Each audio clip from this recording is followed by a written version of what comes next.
ایک ایسی عورت جو ہمیشہ اپنے چہرے کو سنوارنے میں لگی رہتی تھی، دن بھر اپنے فیس پر کریم لگا کر چہرے کو خوبصورت کرتی تھی اور سوتے وقت بھی وہ اپنے چہرے پر میک اپ کر کے سویا کرتی تھی، اپنے ہونٹوں پر لالی لگا کر اور اپنی آنکھوں پر میک اپ کی پالش لگا کر مردوں کے سامنے اپنے جسم کی نمائش کرتی تھی اور اپنے دل میں سوچتی تھی کہ میں دنیا کی سب سے خوبصورت لڑکی ہوں۔ اس لڑکی کے سر پر ہمیشہ میک اپ کرنے کا بوجھ سوار رہا کرتا تھا، اپنے چہرے کو خوبصورت بنا کر دوسرے مردوں کے سامنے گھومتی تھی۔ جب مرد اس لڑکی کو خوب نگاہ بھر کر دیکھتے تھے تو یہ لڑکی بہت زیادہ خوش ہوا کرتی تھی۔ ایک مرتبہ ایک فقیر اس لڑکی کے دروازے پر آتا ہے اور کہتا ہے، اللہ کے نام پر کچھ دے دو، میں غریب اور لاچار مجبور انسان ہوں۔ جب اس عورت نے اس فقیر کی آواز کو سنا، اٹھ کر گئی اور 20 روپے لے جا کر فقیر کے سامنے حاضر ہو جاتی ہے۔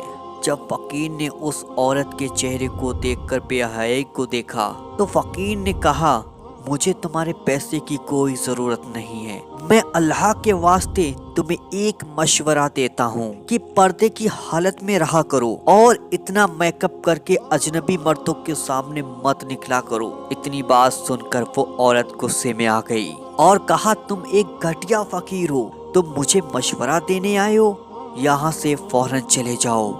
فقیر یہ بات سن کر وہاں سے چل دیتا ہے۔ فقیر کہتا ہے، مرنے کے بعد تیرا بہت برا انجام ہوگا، جلدی سنبھل جا، جلدی سنبھل جا۔ کچھ دن بعد اس لڑکی کا انتقال ہو جاتا ہے۔ چند دنوں کے بعد اس گاؤں میں رہنے والی ایک پرہیزگار عورت نے اسے خواب میں دیکھا۔ اس عورت کے حالات کو دیکھ کر وہ عورت گھبرا گئی۔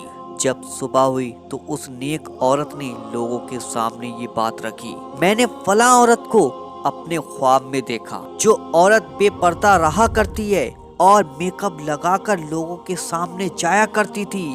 میں نے دیکھا اللہ نے اس عورت کے ہونٹوں کو کاٹ دیا ہے، جن ہونٹوں پر وہ پالش لگایا کرتی تھی ان آنکھوں کو بھی نکال دیا ہے، جن آنکھوں میں وہ میک اپ لگایا کرتی تھی اللہ تعالیٰ نے اس کے ناخنوں کو بھی کھینچ لیا ہے، جن ناخنوں میں وہ پالش کو لگایا کرتی تھی، اور اللہ تعالیٰ نے اس عورت کی قبر میں سانپوں کو چھوڑ دیا۔ وہاں موجود عورتوں نے جب یہ بات سنی تو ان سب کے دلوں میں دہشت بیٹھ گئی اور وہاں موجود عورتیں اپنے گناہوں کی توبہ کرنے لگیں اور انہوں نے توبہ کی کہ آج سے ہم پردے میں رہا کریں گے، کسی کو بھی اپنے ناخن، ہونٹ، چہرہ نہیں دکھایا کریں گے۔